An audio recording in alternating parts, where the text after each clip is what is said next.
Morning, guys. Whew, today was a tough morning. For whatever reason, extremely tired. Woke up extremely tired today.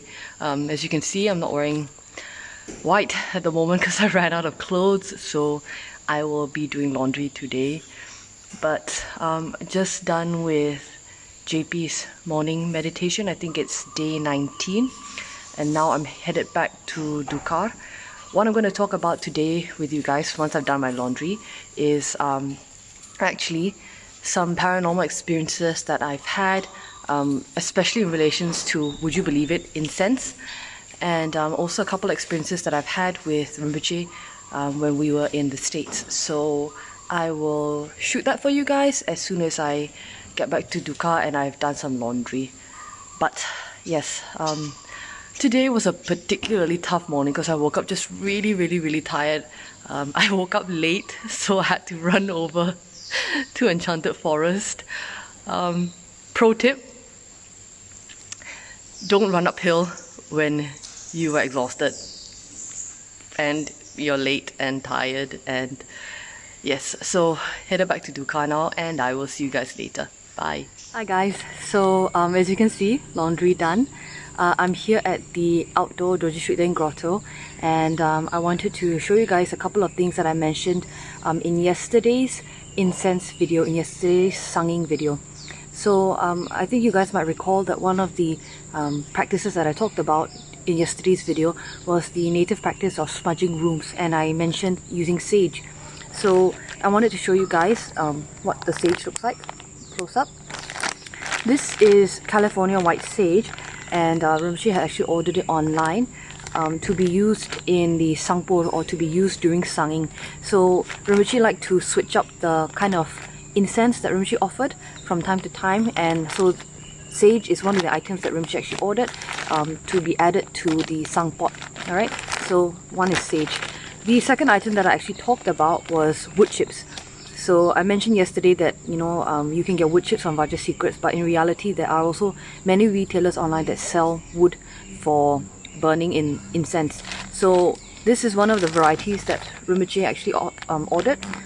It's holy wood Palo Santo purifying incense sticks, and again Rinpoche ordered this for offering on the in the sangpo, or just as general sangsol offering. So sage and wood chips. Now the other thing that I wanted to talk to you guys about was to tell you a couple of paranormal experiences in relations to my neighbor and how that related to the incense, and also a couple of experiences that I've had with Rinpoche in the States and also in Bangkok. So I will go somewhere else to another place and I'll tell you those stories in a quieter environment. Alright, so I'll see you guys shortly. So I'm here at the outdoor Tara Shrine at the start of Tara Walk in Kechara Forest Retreat, and I'm going to share with you guys two stories today of paranormal experiences that I've had. I'm not like JP or like some of the other pastors who can see things, or who can sense things, or who can sort of like turn on like a sixth sense to be able to perceive things. When I have paranormal experiences, it's generally in relations to other people, or generally in relations to Rinpoche. Alright, but I think you guys will find these two stories interesting. So the first one is in relations to incense, and it took place when I was living in Kuala Lumpur. So at that time, Rinpoche had come to our house, and Rinpoche told us that there's a lot of paranormal entities on our street, a lot of paranormal activity on our street. So Rinpoche said, at the end of the street, there is an entity right across the road, there's an entity right next door, and so on. There are beings around. And Rinpoche said that not all of these beings are benevolent beings, and some of them are actually quite angry or quite upset, or a little on the malevolent side. So Rinpoche did a ritual, and Rinpoche told us that he had instructed Yamantaka to come and stand in the front of our house, and if any of these beings tries to come and disturb us, that what they would immediately see is like a 2-3 story Yamantaka dripping in blood, and that will be enough to chase the beings away. And then Rinpoche also gave us instructions to get a tata of Nangyama with a Rafu face, encase it in acrylic, and put that at the entrance of our home. So this is the first time that Rinpoche has ever told me anything like that for any of my houses. So when Rinpoche told me that, I was like, okay, gotta do it now. So we did that, and then, you know, that was it. And then a few months later, I ended up having a new housemate, and this housemate is one of those people who can see things. So she told us that next door, our neighbor keeps child spirits, right? So our neighbor has he keeps child spirits, and he takes care of them, and he gets them to do his bidding. And she said that every morning at around 6 a.m. when you know, still in the twilight time, and the sun hasn't risen yet, these child spirits go out to his driveway and they play. So they will like hold hands, get in a circle, and then, you know, play something like ring around the roses. So I was a little skeptical. I mean, I know she can see stuff, but, you know, I mean, it's still me, so I was still a little skeptical, and I was like, oh really, are you sure? She said, yeah, don't you realize that whenever he goes out, he never closes his gate, he never locks his gate, and don't you find that a little strange? And when she said that, I thought about it, and I was like, well, hang on, actually, that is true. You know, no one in Malaysia ever leaves the gate to their home unlocked. No one, okay? Everybody locks it. So it was weird that this guy leaves his gate wide open whenever he's out of the house. You would think that because there's no one in the house that he would lock his gate, but he never did. Every time he went out, he always had his gate unlocked. So when she said that, I was like, oh, right, she is right. I never thought about that before. So anyway, you know, after she told me that, I kind of like believed her a bit more. And then what really cemented my belief was, you know, a couple of months later. So as usual, because I like offering sang, I got a sang pot and I put it outside our home. I put it at the entrance of our doorway, and I was doing it as an offering to Namgyama actually. So I set up the sang pot, and then I started burning incense. And the incense I was burning was protected incense. So yeah, protected incense, Gandeng Kempa, and juniper. And, you know, I'll burn it on a daily basis. There'll be smoke and everything. And then one day, maybe about 3 or 4 days in, after I started, there was a note on our driveway. And you have to remember, I've never spoken to this neighbor before. You know, like, we've never had any contact. I don't even know what he looks like, in fact. I never saw him in the entire time I was staying there. But there was this note on our driveway, and I was like, okay, so I opened it. And this note said, could you please stop burning incense because it's disturbing me. And I was like, when I read it, I was like, oh, okay, just, you know, shut your windows. What's the big deal? I can, you know, I was thinking, you know, I can do what I like. This is my driveway. I can burn whatever I like. And then when I thought about it, and I thought about actually the type of incense I was burning, I was like, now I know why. So anyway, you know, that happened. Then I told Rinpoche about it. I told Rinpoche about the note. And then Rinpoche said, oh yes, because he's actually keeping things next door. And the type of incense that you're burning is actually, it's probably disturbing those beings, and they're probably unhappy. They're probably complaining or not happy, and they are not willing to do his bidding anymore. So he's probably writing you that note because the incense that you're burning is actually upsetting them. So anyway, in the spirit of being a good neighbor, I stopped burning incense. But I wanted to share that story with you guys because it was a direct experience that I had with protected incense and juniper, to show how incense does have an impact on dispelling negative entities, and on clearing polluted environments, and on clearing polluted energy, and on revitalizing lost energy. You know, so often we always read about people saying that they've, you know, like, oh, this is the benefit of doing this is the benefit of doing that, but we don't have direct evidence or direct experience of that actually happening, or that benefit actually being the case. And it was so fast, you know, within 3 or 4 days, this person that I hadn't spoken to and I never met, I never saw before in months, suddenly wrote me this note saying, can you please not burn incense because it's disturbing. So I thought I'd switch up my background for the second story. So the second story took place in the States. We were living in Los Angeles already by that time, and someone had sent Rinpoche some mail.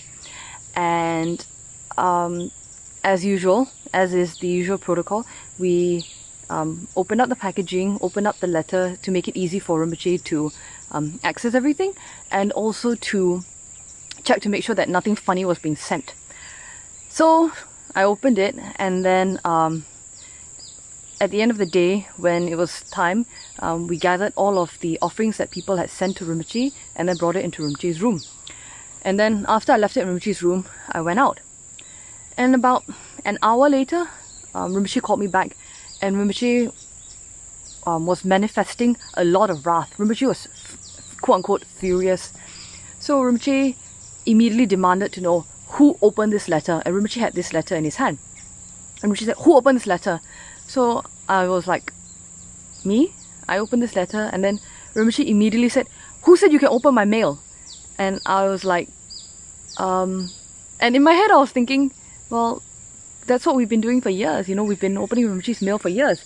And I said, I opened it, Rinpoche. I'm sorry. I took the initiative to open it, to check that there was nothing funny inside. And then Rinpoche said, next time you want to open my mail, tell me first. And I was like, okay. And I was really taken aback because, number one, I've been opening mail for years, and this was the first time that anything like this had ever happened. And as in Rinpoche's reaction, this was the first time that, you know, anything like that had ever happened. And then Rinpoche said, didn't you see the skulls on this letter, on this envelope? And I said, yeah, Rinpoche, I saw the skulls on the envelope. And that's what prompted me to actually open it, because I wanted to check to make sure that whoever was writing this note really wasn't writing anything funny and really wasn't asking for anything funny. So Rinpoche, you know, continued to manifest a lot of wrath and was scolding me for opening the letter, and I just kept apologizing. I didn't really know what was going on. And then Rinpoche said, do you know what's in this note? Do you know what's attached to this note? And I said, no, Rinpoche, I don't actually know. I mean, this person wrote that, you know, they had sent a spirit to Rinpoche, and they were giving this spirit to Rinpoche to help Rinpoche. And I said, you know, I mean, yeah, I mean, I guess that's what's attached to the note. And then Rinpoche said, yes, there's actually a spirit attached to this note. Why did you open this note? And then my first thought was, but I didn't know that there was a spirit attached to the note when I opened it.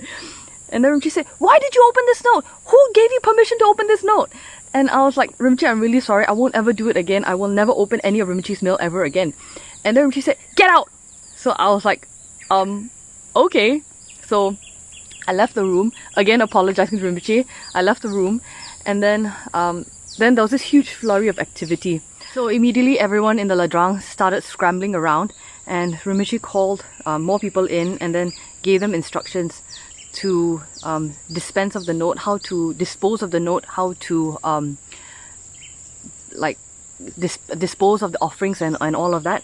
And then Rinpoche asked for his ritual items, and then Rinpoche immediately did a ritual. And all through this, Rinpoche just kept scolding me like over and over and over again. And I was feeling like, oh, why did I open the note? I shouldn't have opened the note.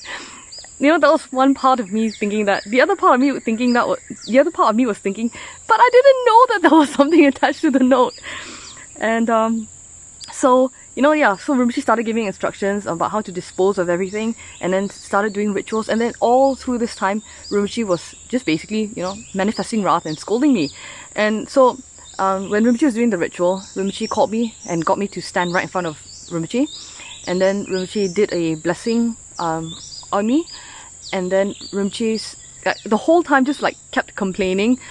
You know, you create so much trouble. You always create problems and and all that. And Rinpoche was, you know, really like going at it. You know, like going at me. So I was like, I was like, Rinpoche, I'm so sorry. I will never do this again, Rinpoche. I'm really, really, really sorry. And I was feeling like really horrible for it.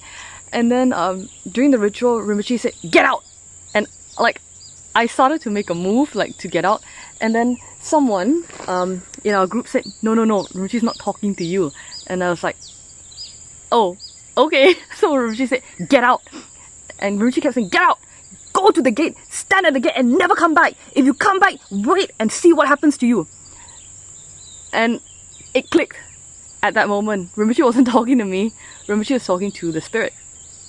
So Rinpoche said, "Get out right now, go and stand at the gate and never come back in. If you step through these gates, you watch and see what happens to you." And I was like, oh, okay, because usually when it comes to spirits and when Rinpoche is dealing with spirit disturbances, Rinpoche does not usually manifest that much wrath. Usually Rinpoche is always very, very peaceful actually, and Rinpoche is always very, very calm. And that's usually the case as well when it comes to spirit disturbances. But this time Rinpoche was furious. Rinpoche was screaming and like telling the spirit to get out and go and stand at the gate and, you know, threatening the spirit and all of that. So, you know, I stood there doing the ritual, continued to fold my hands and continued to, like apologize in my head, you know, "Sorry Rinpoche, I'm so sorry, I should never have done this," and all that. And then, you know, Rinpoche continued doing the ritual. And then at the appropriate time, Rinpoche had someone go outside and then dispose of the offerings in the sangpor. Yes, so Rinpoche had someone bring the offerings out and had it disposed in the sangpor, and then Rinpoche gave very strict instructions to make sure that no element of the offering should remain. Everything should be burnt completely. Nothing should remain, not even a strand or a fiber.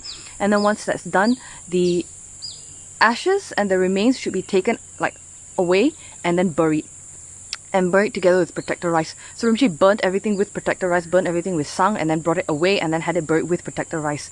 And then after all of that was done, 2 or 3 hours later, Rinpoche called us back into the room. And I was still kind of like, uh-oh, what's gonna happen next, you know? And Rinpoche was completely calm. Like, there was like, it was like nothing had happened. So Rinpoche said to me, do you know what happened? So I said, I gave my best guess. I said, I think that someone had actually sent something to Rinpoche, and that being couldn't affect Rinpoche, but it can affect me. And then Rinpoche explained that actually that was the case, that someone, maybe with good intentions, we don't know, but perhaps with good intentions, they had sent that being or the entity to Rinpoche and to get something, you know. And Rinpoche explained that sometimes when spirits and beings are sent to accomplish something, they cannot rest and they cannot stop until they have accomplished that thing. And if they can't accomplish it, they will affect like the next closest person to the original intended target. So for example, if that being had been sent to hurt Rinpoche or something, because they can't hurt Rinpoche, they will do the next best thing, which is to hurt someone who's like closest to Rinpoche. So in that case, since that being was not going to be able to hurt Rinpoche, since I was the one who had actually opened the letter, then that being would have affected me and would have hurt me. So Rinpoche had actually been basically manifesting a lot of wrath and yelling and shouting at me to purify the karma, to break the connection between me and the being, so that basically it was to protect me from being affected and from being harmed by the being. And Rinpoche said that if that being isn't able to keep their promise, they actually do experience consequences. So for example, they might like be really, really hurt, or they might, Rinpoche actually said they might break up into a million pieces, like, or they might be destroyed by the original owner. Basically, they can't go back to their original owner or the person who sent them. They can't go back to that person empty-handed. They have to take something back. So either they take it back from the original intended target, or they take something back from the next closest person. So basically, Rinpoche had been shouting and had been manifesting all of that wrath to purify the karma so that I would not be affected by the being. Rinpoche was doing it to protect me. And Rinpoche said that it was a good thing that I was able to tahan or tolerate that kind of treatment, I guess, or that kind of remedy, because if you know, it had been perhaps someone else, it would have taken a much longer time for Rinpoche to break the connection with the spirit. But because Rinpoche was able to use a very fast and quick method by shouting at me, Rinpoche was able to do it very, very quickly. But I thought that was very interesting, because that's not the first time that people have sent things to Rinpoche. I mean, if you read the Miracles of Tsem Rinpoche graphic novel, you will see that there are many stories in there of people trying and attempting to harm Rinpoche using black magic and using spirits. But that was one of the experiences I had, which was a very direct experience which affected me personally, where Rinpoche was very quick to resolve it and to basically protect me. And I also found that story interesting because, of course, it involves the use of incense. Incense was used to destroy and to dispose of the items, to break the connection between the group of us, between me and the being. And I found it very interesting because Rinpoche's wrath was so fast. It came out of nowhere, and initially it appeared to be unreasonable, but it wasn't, because whatever it is that the Lama does, no matter how unreasonable or illogical it appears to be, there's always, it always comes out of compassion. There's always a higher reasoning for it, and although we may not necessarily be able to perceive or to understand or to process that reason at the time, there is always a reason out of it, because the Lama always acts out of compassion. But, people always misconstrue and assume that Tibetan Lamas should be all gentle and kind and all of that, but no. Lamas will use whatever means are necessary in order to bring a student to enlightenment, in order to protect the student, in order to be of benefit to the student and to sentient beings. And in this instance, it was very, very wrathful means that was very, very quick. And the results of it were seen very, very soon after everything basically started. So I thought that you guys might find that story interesting. The time when someone tried to send a spirit to Rinpoche in a letter, and it got to me instead, and then Rinpoche had to use very wrathful means and had to use incense and protector eyes and all of that to break the connection between the being and the group of us. So I'm back in my room because it's ridiculously hot outside. I thought that I would actually tell you guys a third story. This one took place in Bangkok when we were living there with Rinpoche, and we were living in a house, a bungalow with some land around it. So I was in the ladrang alone and I was cleaning, and I was on the top floor and I was wiping stuff, and then I walked to the ground floor to go get the vacuum cleaner. So from the first floor down to the ground floor, as you're walking down the stairs, the entire side of the entire wall that's running parallel to the stairs as you're going down, the entire wall is just window, and that window actually overlooks onto the property next door, which is actually a vacant lot. There's actually nothing there except for like really, really long, tall and long grass. In Malaysia we would call it lalang. So there was lalang everywhere, and then there was just one tree. So that lot, that empty vacant lot, is actually fenced off and walled off. There's no holes, nothing. You can't get into the property. So I happily, from the first floor, jogged down the stairs, took the vacuum cleaner that was at the bottom of the stairs, turned around and then came back up. It took me literally like 10 seconds to do that. So as I was going down the stairs, I looked to my left to, I don't know, just look out the window, and I saw two women there, and they were crouched down in the lalang. They had their backs to me, and they looked like they were digging something in the ground, or like, I don't know, they were like doing this in the ground and like looking for something. And they were wearing the old traditional Thai dress, the way that Thai women would have dressed, I don't know, like 50 years ago, 60 years ago, 70 years ago, something like that. But it was not modern dress. And these two women were crouched down. They kind of had like their sarong type things, like, pulled up a little bit, and they had their backs to me, and they were in the ground like doing this and they looked like they were looking for something.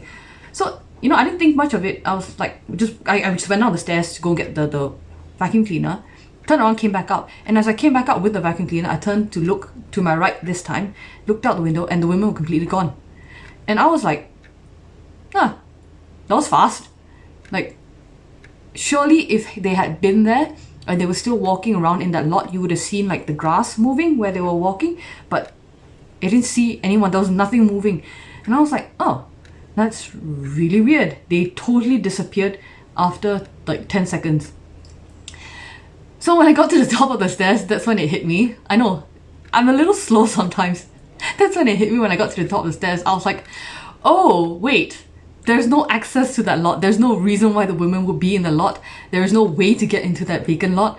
And they weren't wearing clothes from our time period. They were wearing period costume. They were wearing period clothes like from like decades ago. And then I was like, ah, right. So what I was looking at wasn't actually human. They were spirits, I guess. So yeah, that was like one time that I actually saw beings. That Bangkok house, by the way, was very interesting. You guys should go to the Tsem Rinpoche Paranormal Zone page and leave JP a comment and ask him to tell you stories about the Bangkok Ladrang, because he has a couple more stories, which are his stories, so I won't go into them here, but they are his stories and they are very interesting and a little creepy, freaky, I don't know. But go to the Tsem Rinpoche Paranormal Zone and leave JP a comment and ask him to tell you those stories next week on Thursday at 10 p.m. Malaysian time.